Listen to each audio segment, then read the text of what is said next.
UTF ప్రచురించినటువంటి SSC study material పంపిణీ కార్యక్రమం heart to help స్వచ్ఛంద సంస్థ సహకారంతో మన గౌరవ ఆడియో సార్ గారి చేతుల మీదుగా ఈరోజు మీకు పంపిణీ చేయడం జరుగుతుంది.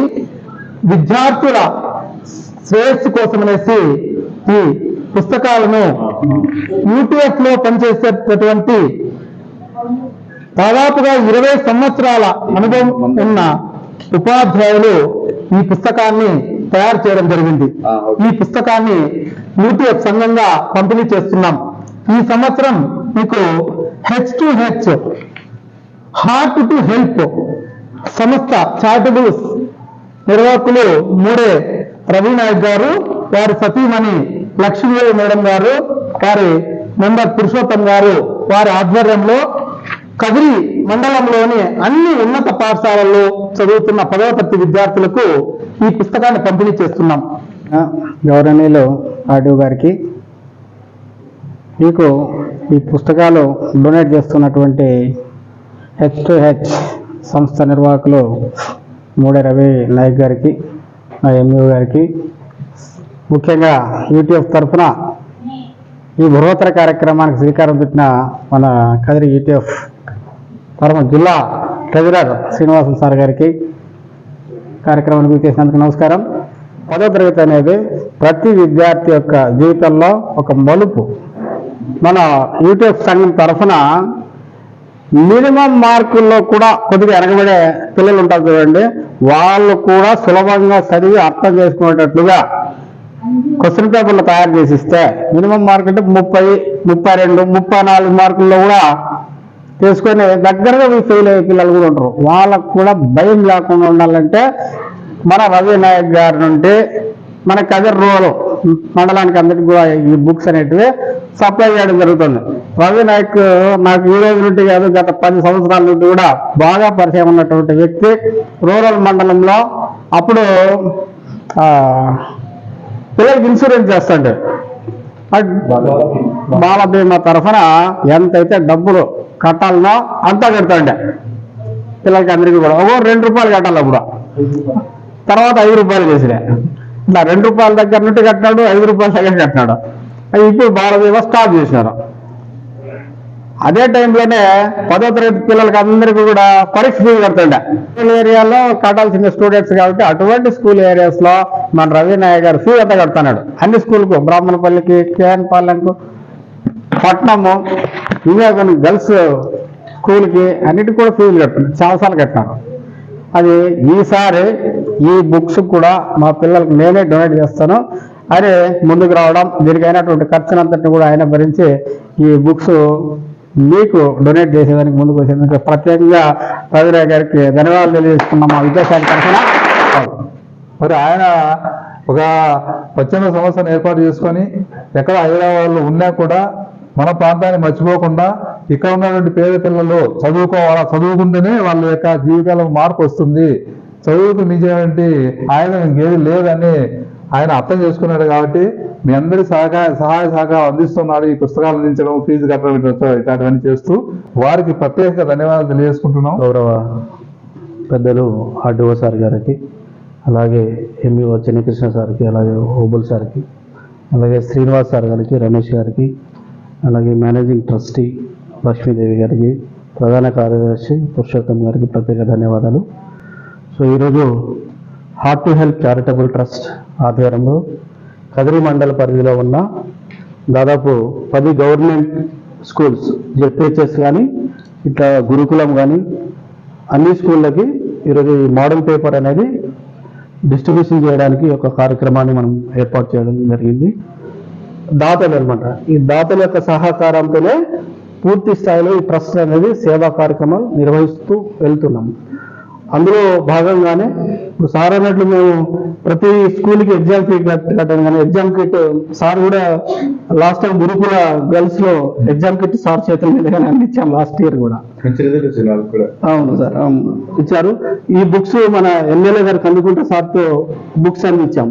ఈ బుక్స్ అనేది గత 3 years నుంచి నాకు తెలుసు, నా దృష్టికి వచ్చింది.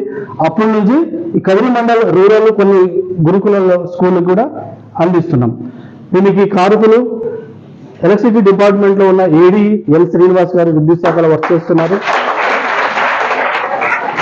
మరియు కడప డిస్టిక్ బ్రహ్మానంద రెడ్డి గారు, ఆయన యూకేలో ఉంటారు. ఆయన కూడా ఈ ఆర్థిక సహాయాన్ని అందించారు. దాదాపు 20,000 రూపాయల సంబంధించిన మెటీరియల్ ఈరోజు రేపు ఈ అన్ని స్కూళ్ళకి డిస్ట్రిబ్యూషన్ చేయడానికి ఈ కార్యక్రమాన్ని మనం ఎన్నుకోవడం జరిగింది. నిజంగా సార్, మీరు ఈ కార్యక్రమానికి వచ్చి మీ స్ఫూర్తిదాయకమైన విషయాలు చెప్తే పిల్లలు ఇంకా చాలా వాళ్ళు ఇంకా నేర్చుకుంటారు. భావితరాలు అంటే తరగతి గదుల్లోనే ఈ భారతదేశం యొక్క ఇది చరిత్ర ఉంది. కాబట్టి ఇది భవిష్యత్తు, దేశ భవిష్యత్తు మీ చేతుల్లో ఉంది. సో సార్ చెప్పినట్లు ఈ 100 రోజుల ప్రణాళిక అనేది మన శనివారం నుంచి స్టార్ట్ అయింది. ఈటీఎఫ్ తయారు చేసిన చాలా సీనియర్ ఉపాధ్యాయులు, స్టేట్ లెవెల్ సీనియర్ ఉపాధ్యాయులు, వాళ్ళు 20 to 25 సంవత్సరాల నుంచి హార్డ్ వర్క్ చేసి అందిస్తున్నారు ఈ బుక్స్. అయితే అంటే టీచర్స్ అనేది ఎప్పుడు వాళ్ళ హక్కుల కోసం ఎప్పుడు పోరాడుతూ ఉంటారు, వాళ్ళ సమస్యల గురించి. విద్యార్థుల గురించి పట్టించుకున్న చాలా యూనియన్స్ ఉన్నాయి, చాలా సంఘాలు ఉన్నాయి. కానీ ఒక సామాజిక బాధ్యతతో ఇలాంటి యూట్యూబ్ వ్యవస్థ ఏదైతే ఉందో వాళ్ళు జాబ్ చేసుకుంటూ మన పిల్లలు గవర్నమెంట్ స్కూల్లో చదువుతున్న పిల్లలకు మనం సహాయపడాలనే ఉద్దేశంతో వాళ్ళు చాలా విలువైన క్వశ్చన్ పేపర్ తయారు చేసి వాళ్ళు మీకు అందిస్తున్నారు. నిజంగా సార్, మీ టీం అందరికీ, మీ రాష్ట్ర స్థాయి నాయకులందరికీ ప్రత్యేక ధన్యవాదాలు సార్. చాలా మంచి బుక్. నేను లాస్ట్ ఇయర్ చూసాను, రిజల్ట్ వచ్చిన తర్వాత చాలా విలువైన బుక్. ఇక దీనికంటే మించిన బుక్ నాకు కనిపించలేదు. మీరు మంచి మార్కులతో పాస్ అవ్వాలని కోరుకుంటున్నాను. వీలైతే మళ్ళీ ఫిబ్రవరి మాసంలో అన్ని గవర్నమెంట్ స్కూల్కి ఎగ్జామ్ కిట్ కూడా ఇస్తుంటాం. ఫస్ట్ టైం మనం ఈ స్కూల్కి రావడం మేము. రాబోయే రోజుల్లో ఇలాంటి కార్యక్రమాలు మీ 10th వాళ్ళకి ఇంకేమైనా అవసరం ఉన్నా కూడా మేము ముందు ఉంటామని తెలియజేస్తూ, మరొకసారి సభా అధ్యక్షులందరికీ, పెద్దవారికి అందరికీ ధన్యవాదాలు తెలియజేస్తూ, మనకి దాత అయినటువంటి ఎల్ శ్రీనివాస్ గారు, బ్రహ్మానంద రెడ్డి గారికి ప్రత్యేక ధన్యవాదాలు తెలియజేస్తూ ముగిస్తున్నాను. Thank you. నమస్తే అండి అందరికీను. ఒకప్పుడు చదువుకి వెళ్ళడానికే పెద్ద ఛాలెంజ్ ఆడపిల్లలకి, బయటికి రావాలంటే మరో ఛాలెంజ్. ఇప్పుడు ఆడపిల్లల్లో కూడా మగపిల్లలాగే సమానమైన అవకాశాలతో పాటు తల్లిదండ్రుల యొక్క మానసిక స్థితి కూడా మారింది. ఆడపిల్లలు మగపిల్లలైనా సరే ఇద్దరిని చదివించాలి అని. అలాంటి అదృష్టం మీకు వచ్చింది. మీరు ఈ రోజు కూర్చున్నారంటే ముందు మీ పేరెంట్స్ దండం పెట్టండి. ఎందుకంటే తల్లిదండ్రులు వాళ్ళ నిర్ణయాలతో మీరు ఇక్కడ కూర్చున్నారు. నేను మా పిల్లని అంత దూరం పంపించను, నాకు తోడుగా ఉంటుందనేసి మీ తల్లి అనుకున్నా, లేదా ఎందుకు ఆడపిల్లకి అంత చదువు మీ తండ్రి అనుకున్నా, లేదా పొద్దున్న చదివించినా పిల్లకి తెలియచేయాలని మీ తల్లిదండ్రులు అనుకున్నా, ఈ స్థితిలో మీరు ఉండరు. కాబట్టి మొదట తల్లిదండ్రుల్ని గౌరవించండి, ప్రేమించండి, దండం పెట్టండి. తర్వాత విద్య నేర్పుతూ మంచిది చెడేదని ఈ సమాజాన్ని మిమ్మల్ని పరిచయం చేసిన ఉపాధ్యాయులకి మీరు ఎప్పుడు కూడా కృతజ్ఞతలై ఉండండి. మూడోది ఏంటంటే, మనకి ఈరోజు అన్నం పెట్టడమే కాకుండా పుస్తకాలు దానం చేస్తూ మీ భవిష్యత్తుకి మంచి నిర్మాణం ఏర్పాటు చేసి మీరు మీ సమాజానికి ఉపయోగపడే వ్యక్తులుగా మార్చడానికి ప్రయత్నం చేస్తున్న రవి గారు అవ్వచ్చు, శ్రీనివాస్ గారు అవ్వచ్చు, ఇలాంటి వ్యక్తులందరినీ మనం ప్రోత్సహించడమే కాకుండా వాళ్ళని కూడా గౌరవంతో వాళ్ళని మాకు ధన్యవాదాలు తెలియజేద్దాం. Thanks to all. సార్ పిల్లల తరఫున మేము తెలియజేస్తున్నామండి. ఎందుకంటే ఇప్పుడు బ్రహ్మానంద గారి గురించి చెప్పారు, అలాగే శ్రీనివాస్ గారు ఏ గురించి చెప్పారు. నిజమే, నేను మీకు ఇక్కడ 3 విషయాలు గమనించాలి. ఫస్ట్ విషయం ఏంటంటే, చదువు అనేది ఒక పక్కన పెట్టండి. రెండోది ఏంటంటే ఇవ్వడం, సమాజాన్ని మళ్ళీ మనం ఇవ్వడం. మనం పుచ్చుకుంటున్నాం. ఇప్పుడు మీరు ఏం తీసుకుంటున్నారు? ఇప్పుడు మీరు ఉన్నపడి ఉన్నారు. మీకు ఇష్టంగా లేకపోతే పుస్తకం మీరు చదవాలి, మీ భవిష్యత్తుకు ఉపయోగపడుతుంది, మీరు పెద్ద స్థాయికి ఎదుగుతారు.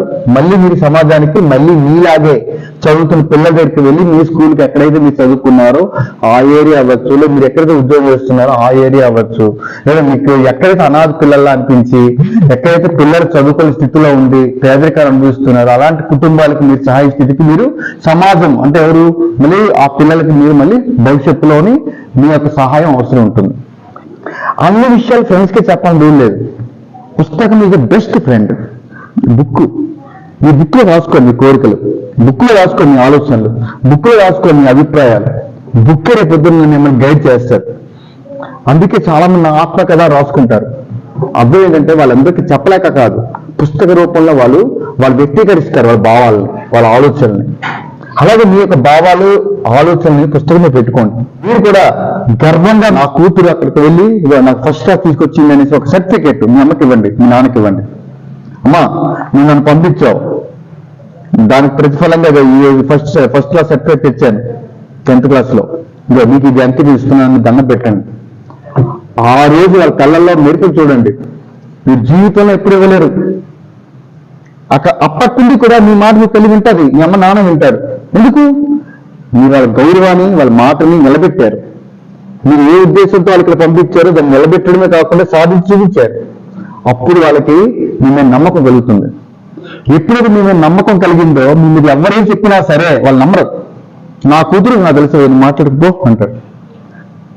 నేను మీ అమ్మాయి పలు ఇద్దరు ఉన్నది అనుకోండి, మా అమ్మాయి సంగతి నాకు తెలుసు, మా అమ్మాయి మోసం చేయదు, మా అమ్మాయి నన్ను మోసం చేయదు, మా అమ్మాయి నా మీద నాకు గౌరవం ఉంది, మా అమ్మాయి ఏదైనా సరే మా అమ్మకి చెప్పే పని చేస్తుంది, అది నాకు తెలుసు నా కూతురు గురించి అని ఒక తండ్రి తల్లి గర్వంగా చెప్పుకునే స్థితికి వాళ్ళని ఎదిరించాలి. అదే సందర్భంలో మీ సమాజానికి కూడా మంచి పౌరులుగా మారాలి. మీరు పొద్దున ఒక తల్లి అవుతారు, బాధ్యతతో కూడిన ఒక కుటుంబంగా మారిపోతారు. మీరు ఈ విలువలన్నీ కూడా వాళ్ళకి వెళ్ళాలి. అప్పుడిప్పుడు ఆయన చెప్పినట్టుగా ఈ దేశ భవిష్యత్తు అనేది ఇక్కడ నిర్మించబడుతుంది. అలాంటి ఆలోచన మీకు రావాలి. చెడుగా వెళ్ళిపోయి చెడు ఆలోచనతో వెళ్ళకూడదు. ఒక పూట గెరగెరగా తిరిగే పువ్వులు చూసే, అప్పుడు పురుగులు ఉంటాయి, తెల్లారితే రాలిపోతాయి. అలా ఉండకూడదు మన జీవితం. ఒక పూట పూసే పువ్వుల్లా పడిపోకూడదు మన జీవితాలు. నిత్యం వెలుగుతున్న సూర్యులా ఉండాలి. నిత్యం వెలుగుతున్న సూర్యుడు ఎలా అయితే మనకు అవసరమో అట్లా ఉండాలి మీ ఆలోచనలు, మీ యొక్క వెలుగు, మీ కళ్ళల్లో మీ మెరుపు ఉండాలి. ఎంత బలహీన స్థితి వచ్చినా సరే, ఎంత బలహీనం మేము మీ శరీరాన్ని మిమ్మల్ని ఇబ్బంది పెట్టే హార్మోనికల్ ఇన్ఫెక్ట్స్ అది సాధారణ, ఇవన్నీ దాటుకుని ఇక్కడ నిల్చున్నాం. ఇక్కడ మేము ఇవన్నీ దాటుకుని ఇక్కడికి వచ్చాం. అలావన్నీ ఎదుర్కోవాలి. ముందు మీ అంతర్గత శక్తులు మీరు ఎదుర్కోవాలి, బయట శక్తులు కాదు. మీ యొక్క ఆలోచన నియంత్రించుకోవాలి, మీ ప్రవర్తన నియంత్రించుకోవాలి. మీ లక్ష్యంతో మీ ఆలోచనలు ఉండాలి. మంచైనా చెడైనా నేను ఇది నా తల్లికి ఇచ్చాను, ఇది నా సమయం కాదు, ఇది నా తండ్రికి ఇచ్చాను, లేదా నా గురువుకి ఇచ్చాను. ఈ కాలాన్ని, ఈ కాలం అంతా వాళ్ళదే. వాళ్ళు చెప్పినట్టుగా ఈ 100 రోజులు చదవాలి, వాళ్ళు తగ్గట్టుగా నేను నిర్ణయించుకున్నాను. నేను ఒక డాక్టర్ని అవుతాను, లేదా ఒక సైంటిస్ట్ని అవుతాను, ఒక లెక్చరర్, ఒక టీచర్ని అవుతాను, ఎంఈఎన్ అవుతాను, లేదా ఒక కేజీబీలు ఇదే స్కూల్లో నేను ఒక టీచర్ని అవుతాను అనుకోవచ్చు. మీ ఆలోచన ఈ రోజు మీరు నిర్ణయించుకున్న నిర్ణయమే రేపు మీ జీవితము. మీరు ఈ రోజు రాసుకునే రాతే మీ తలరాత, మీరు చేస్తున్న మీ అడుగులే మీ రేపటి భవిష్యత్తు. కాబట్టి ఇప్పటి నుండి కూడా ప్రతి నిర్ణయంలో, ప్రతి ఆలోచనలో, ప్రతి పదములో, ప్రతి కదలికలో నిజాయితీగా సంకల్పాన్ని దర్శించుకుని మనస వాచ కర్మ ప్రిపేర్ అవ్వండి. ఈ పుస్తకం ఇచ్చిన ఈ గురువులకి మరొకసారి వాళ్ళ నంబర్ తీసుకొని మీరు అయిన తర్వాత వాళ్ళకి కృతజ్ఞత తెలియజేయండి. నిజంగా మీరు ఆ రోజు నాకు పుస్తకం ఇచ్చారు. ఆ పుస్తకాన్ని కూడా ఈ వేదికలో 190 పేజీలు చూశాను. నాకు తెలిసి ఇది చాలా తెలియని వాళ్ళైతే నా దగ్గర 3 గంటలు చదివేస్తారు. 3 గంటలు, ఎక్కువ అవసరం లేదు. 3 అవర్స్ చదివేస్తారు. 3 అవర్స్ చదివేసి అర్థమైపోయిన సార్ చదివాను. ముందు చదివేస్తే మన పంచేంద్రియాలు ఉంటాయి, అవి ఏం చేస్తాయంటే జ్ఞానాన్ని సంపాదిస్తూ ఉంటాయి. మనకి ఎప్పుడు కూడా మనకు తెలియకుండానే అందులో ఉన్న ఆలోచనలు మన లైఫ్ లాంగ్వేజ్ తెలియకపోయినా సరే అది అర్థం, 1 గంట చూస్తే దాని భావాలు అర్థమైపోతాయి. అలాగే పుస్తకంలో ఏమున్నదో మీకు ఈజీగా అర్థమైపోతుంది.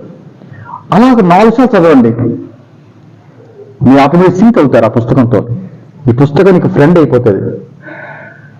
పుస్తకం ఎంత ఫ్రెండ్ అయిపోతుంది తెలుసా? మీ మనసు పీకుతూ ఉంటుంది, మళ్ళీ నా పుస్తకం చదవాలనేసి.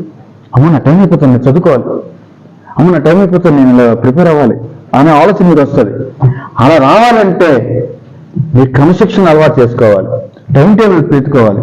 ప్రతి గంటకి ఒక జవాబు చెప్పుకోవాలి, మీకు మీరే జవాబు చెప్పుకోవాలి.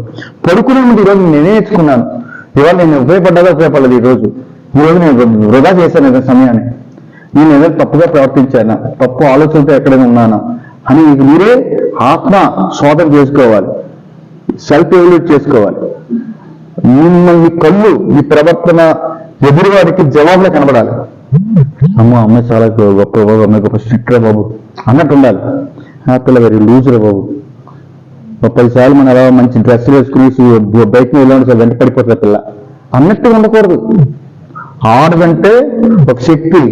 ఎస్, నేను నిర్ణయం తీసుకున్నానంటే సాక్షాత్తు ఎవరొచ్చినా నేను లొంగను. ప్రతి దగ్గర బలహీనంగా ఉండడం, స్త్రీలంటే బలహీనమైన ఆలోచనలు ఉంటారని, ఏదో వ్యవసాయ దీన్ని ఉంటారు చూసారా, మనకి రైతులు ఆలోచిస్తారు, బాధపడుతూ ఉంటారు, అవి పంట పోయిందనేసి. అలాగా ఇంట్లో వాళ్ళు కూడా పిల్లలు అక్కడ పంట పోయిందంటే 1 సంవత్సరం పోతుంది, ఇక్కడ మీ భవిష్యత్తు పోయింది అనుకోండి, జీవితం అంతా పోయినట్టు లెక్క. కాబట్టి దయచేసి పేరెంట్స్ కానీ, సమాజానికి కానీ, ఉపాధ్యాయులకు కానీ, మీకు మీరు కానీ మోసం చేసుకోవద్దు. కష్టం పడకుండా ఏది రాదు. కాబట్టి యుద్ధం చేయడంలో కూడా ఆనందాన్ని వెతుక్కుంటూ కష్టాన్ని కూడా అనుకూలంగా మార్చుకుంటూ ముందుకు వెళ్ళండి. అర్థమైందా? ఏ రకమైన ఇబ్బందులకి బలహీనతకి లొంగద్దు. ఓకేనా?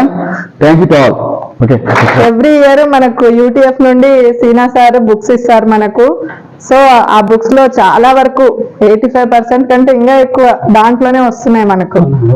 సో సార్ కి స్పెషల్ గా థ్యాంక్స్ చెప్పాలి. కానీ ఈ ఇయర్ ఎందుకంటే ఇంకా సంతోషము. సో మన ఆర్డీఓ సార్ గారు, మన ఎంఈఓ సార్ వాళ్ళు, పైగా మనకి లాస్ట్ ఇయర్ డొనేటర్స్ కూడా లేరు, కానీ సార్ వాళ్ళు మన కోసం, మన పిల్లల కోసం అడ్జస్ట్ చేసి ఇచ్చారు. ఈసారి మనకు డొనేటర్ గా రవి సార్ వచ్చారు.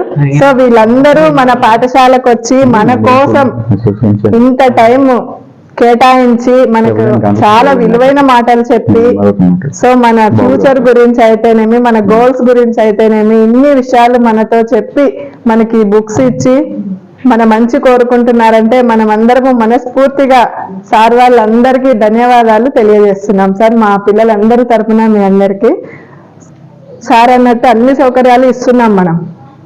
సో మీరు చేయాల్సిందేమి, కష్టపడి చదివి మంచి మార్క్స్ తెచ్చుకొని అందరికీ మంచి పేరు తీసుకురావాలి. సో మా పాఠశాల తరఫున, పిల్లల తరఫున, అందరి తరఫున ప్రత్యేకంగా మీ అందరికీ కృతజ్ఞతలు తెలియజేస్తున్నాను sir. Thank you so much.